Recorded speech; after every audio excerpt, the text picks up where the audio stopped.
Breaking news, I'm getting word right now that Taylor Swift is no longer hot. President Donald Trump has in fact declared this objectively attractive celebrity as not hot. I will stay here and provide updates. Back to you in the studio. Thanks, Evie. More on that story now. The leader of the free world has managed to find time in his busy schedule of deporting people, taking pre-bribes, and applying orange face paint to throw a tantrum on Truth Social about musicians. This isn't new for Donald Trump. He used to love sharing his little opinion on celebrities before he was president. Miley Cyrus, Madonna, Cher, Mac Miller, and Jay-Z have all been tweeted about by the president. The posts were mostly insane, but funnily enough, not always wrong. In 2012, he tweeted, at Katy Perry, Katie, what the hell were you thinking when you married loser Russell Brand? There is a guy who's got nothing going. A waste.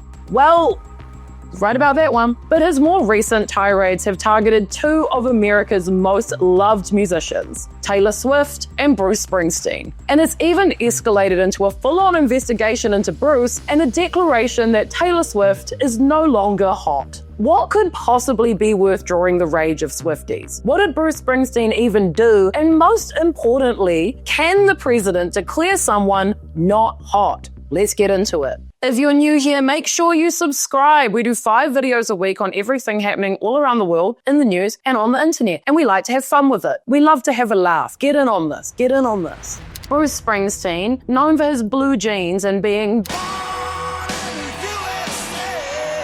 has a long history of beef with Donald Trump. We could get into the whole timeline, but basically it's just due to Bruce Springsteen being a longtime Democrat. Donald doesn't like that.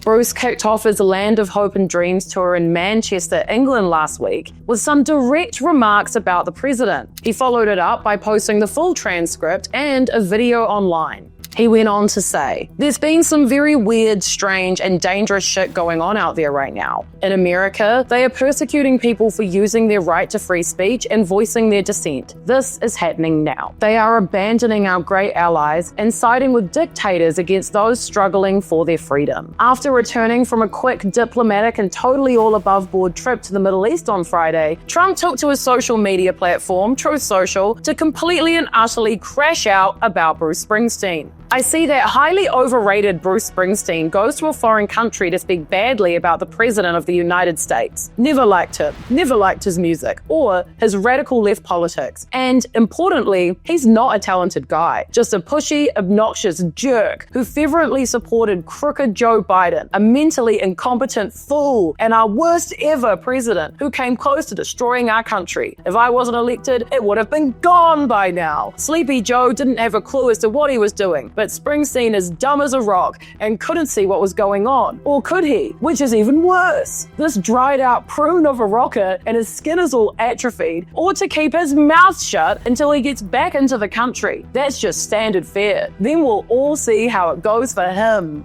Very normal, very chill. It's giving burn book. What does Joe Biden or anyone with atrophied skin have to do with anything? On that same night, he posted about Taylor Swift as well. I'm not sure why, but he did, declaring, has anyone noticed that since I said, I hate Taylor Swift, she's no longer hot? First of all, no, I don't think anyone had noticed that.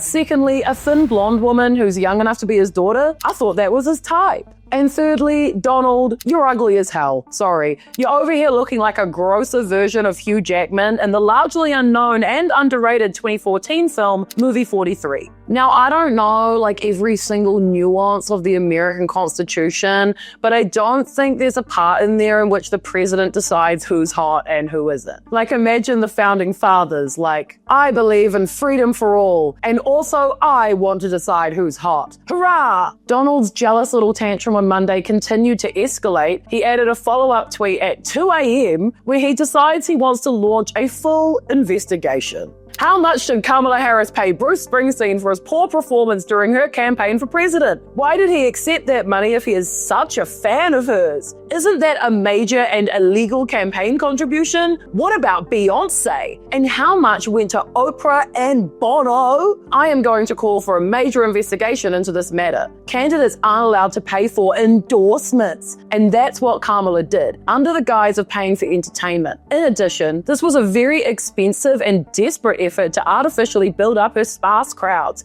It's not legal. For those unpatriotic entertainers, this was just a corrupt and unlawful way to capitalize on a broken system. Thank you for your attention to this matter. The funniest thing about it isn't even the bizarre use of caps lock or bringing Beyonce and Bono into it for no reason. The funniest thing is that the only musicians Trump could get to support him were Kid Rock, who no one cares about, Carrie Underwood, who wishes she was Kelly Clarkson, or Casey Musgraves and just kind of isn't, sorry girl. And remember when his headline inauguration performer was Three Doors Down? Three Doors Down, who were literally only known in 2009 for two very average songs that even now only pop off at karaoke if there's a divorced dad there. While Obama had Mariah Carey, Shakira, Bruce Springsteen, and Beyonce. Jealous? Obviously.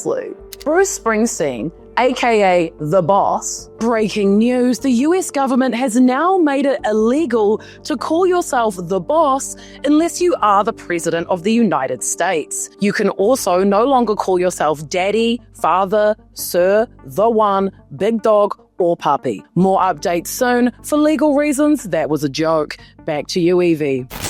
Thanks, Evie. The investigation, if it happens, will probably only prove what Donald already knows deep down. The cool artists that he likes just hate him. Aw, where? Bruce was pretty unaffected by the whole tirade. He doubled down on his comments at another show over the weekend. Himself and the E Street Band haven't performed in the United States since before the 2024 election. And honestly, Trump going mental about it kind of just proves Bruce's point, so This prompted the American Federation of Musicians, AFM, to release a statement on Saturday defending both Bruce and Taylor. AFM President Tino Gagliardi wrote, "We will not remain silent as two of our members, Bruce Springsteen and Taylor Swift, are singled out and personally attacked by the President of the United States. Bruce Springsteen and Taylor Swift are not just brilliant musicians. They are role models and inspirations to millions of people in the United States and across the world." The whole thing also pissed off Neil Young, who is now also involved. He posted on his website, "Bruce and thousands of musicians think you are ruining America. You worry about that instead of the dying kids in Gaza. That's your problem. I am not scared of you. Neither are the rest of us. You shut down FEMA when we needed it most. That's your problem, Trump. Stop thinking about what rockers are saying. Think about saving America from the mess you made. Get him, Neil. Get him." I genuinely and honestly think if Trump had popped on Harvest Moon by Neil Young and just had a little cup of tea, none of this would have happened.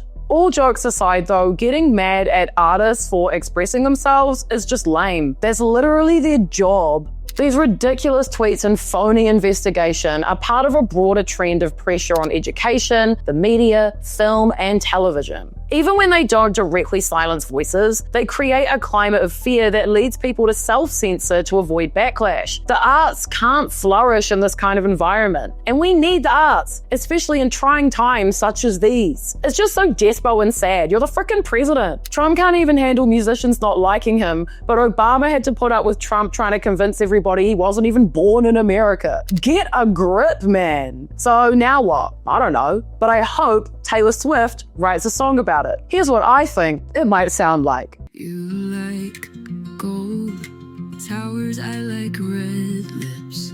You throw stones, I write hits. I'm not on your list, guess that's a win. 'Cause I'm not here to stroke your grin. I'm still not your type, but I'm fine. Got Grammys, not grudges, and peace in the light. So call me not hot, okay, that's cute. But I write songs that outlast your truth. Yeah, I'm not your type, thank God I'm not. 'Cause I sleep just fine at the top.